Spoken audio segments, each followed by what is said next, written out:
Então, é importante que o estágio seja um momento de tomada de decisões, de confronto entre práticas e teorias e produção de novos conhecimentos a partir da atuação. Afinal de contas, todo momento que você entra na sala de aula, geralmente você sempre sai com um conhecimento novo, né? Sejam eles trazidos pelos alunos, são formados novos conhecimentos nessa atuação. Então, é importante que esse estágio ele venha a ser esse confronto entre a prática e a teoria, de modo que eu consiga enxergar a teoria na prática e a prática na teoria. Então, o aluno de estágio, ele precisa ir para a realidade munido de algumas coisas, que são elas. As teorias que são aprendidas ao longo do curso, as reflexões que fazem parte da prática, no caso, as reflexões que eles fazem a partir da prática que observam, das experiências que o estagiário traz, né, na sua vida, na sua história, na sua trajetória.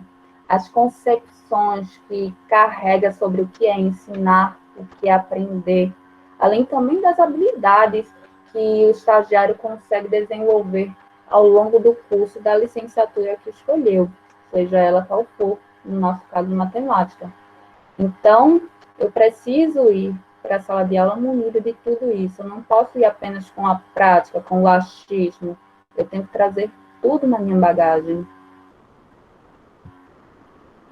E a prática de ensino e estágio, eles não garantem uma preparação completa para o magistério, mas possibilita que o futuro educador tenha noções básicas do que é ser professor nos dias atuais, como é a realidade dos alunos que frequentam a escola, caso essa oportunidade de observação e reflexão sobre a prática permitirá que o aluno estagiário reafirme sua escolha pela profissão e resolva assumir-se como profissional politizado desde o início da sua carreira.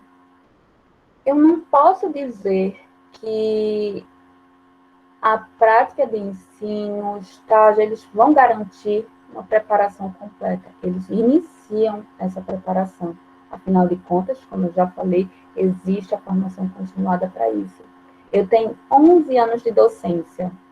Não posso afirmar que estou preparada, porque essa preparação é contínua. É uma construção que existe desde o início da minha carreira até hoje, e acredito que até a aposentadoria, porque a gente está sempre aprendendo. Então, nunca a gente está preparado para as situações que possam vir.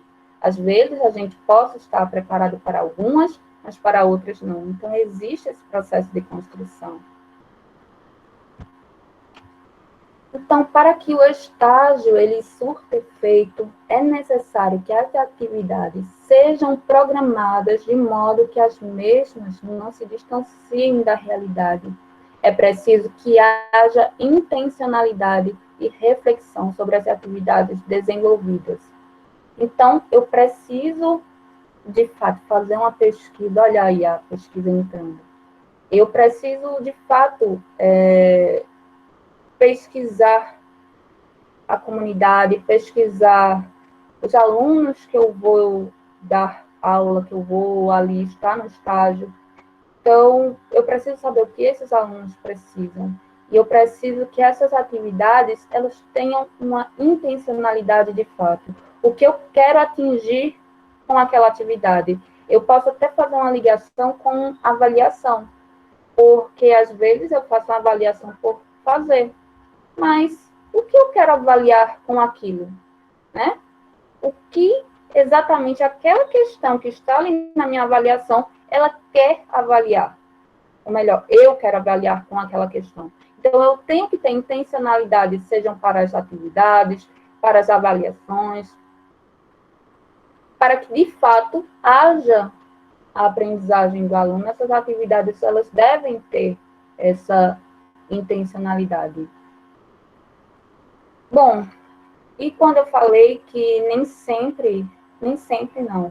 Quando eu falei que, de fato, a gente não está preparada, a gente está em um processo de construção, eu já estava pensando nesse momento em que a gente vive, né?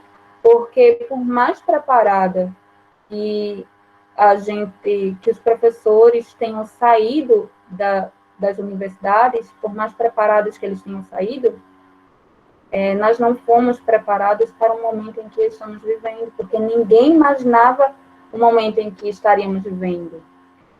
E eu trago uma colocação de Ibernon, em 2014, quando ele fala que no futuro a profissão docente ela irá se desenvolver em um contexto de mudanças profundas do que se refere aos níveis tecnológicos e do avanço do conhecimento.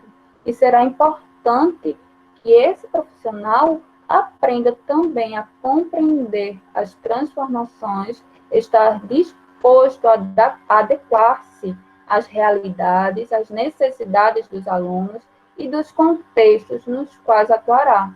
Assim, será necessário formar o professor na mudança e para a mudança.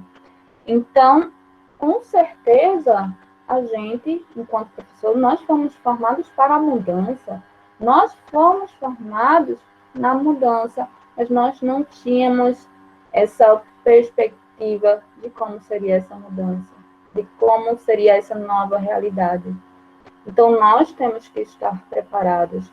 É porque, neste momento, foi um momento de grande aprendizagem para todos os profissionais que estão atuando neste momento.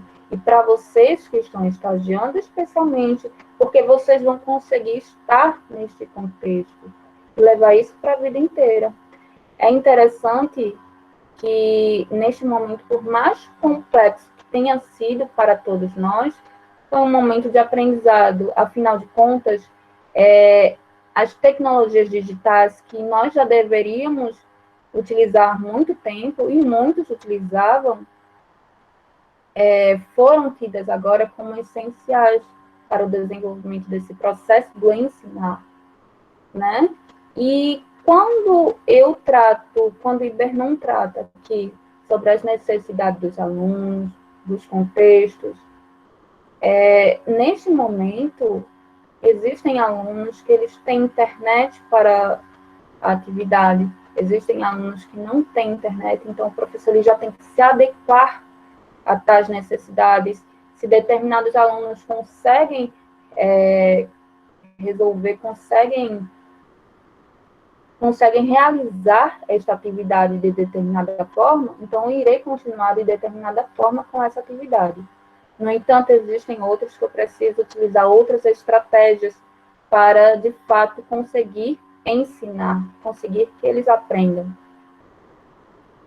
Então, é muito difícil que o professor ele não tenha aprendido alguma coisa, tá? Porque neste momento foi um momento de inovação. Então, a gente não pode falar em momento algum que esse período foi um período bom, mas a gente fala que neste momento foi um período de reconstrução para o professor, para essa profissão docente, porque no momento em que muitos utilizavam apenas o quadro, não posso falar giz, porque hoje em dia são quadros com lápis, mas muitos realmente colocavam apenas o conteúdo no quadro, não utilizavam outras estratégias. Outros até utilizavam outras estratégias, mas nem sempre as tecnologias digitais. E hoje nós temos que trabalhar com Google Sala de Aula, vídeos no YouTube, Google Meet, WhatsApp, que de fato é a ferramenta mais acessível aos nossos alunos, claro, isso dependendo da realidade, né? Porque existem escolas que têm uma realidade diferente das outras. Nem todas seguirão o mesmo padrão, tá? Muitos municípios utilizam o Google Meet, outros municípios utilizam outras plataformas, alguns municípios preferem utilizar as atividades em formas de apostila e entregar para os alunos. Enfim, são diversas estratégias. O Estado utiliza outra plataforma. Por exemplo, o YouTube nem sempre vai até determinados alunos. Tem alunos que têm internet apenas para o WhatsApp. Então, esse momento do estágio agora vai ser para realmente conhecer as melhores estratégias para chegar até o meu aluno, para conseguir, né, trazer este aprendizado para o meu aluno, conhecer qual a melhor estratégia para vir ensinar. Tá bem que aqui tem algumas, mas são várias estratégias tecnológicas que vêm auxiliar o professor nesse processo de ensino. E para finalizar a apresentação, eu trago uma citação de Franco, onde ele coloca para a gente não se iludir. A prática não muda por decretos, não muda pela vontade expressa de alguns, não muda pela mera imposição de novas políticas educacionais. Ela muda quando pode mudar, quando quer mudar, quando seus protagonistas sentem e percebem a necessidade de mudança. E muito obrigada.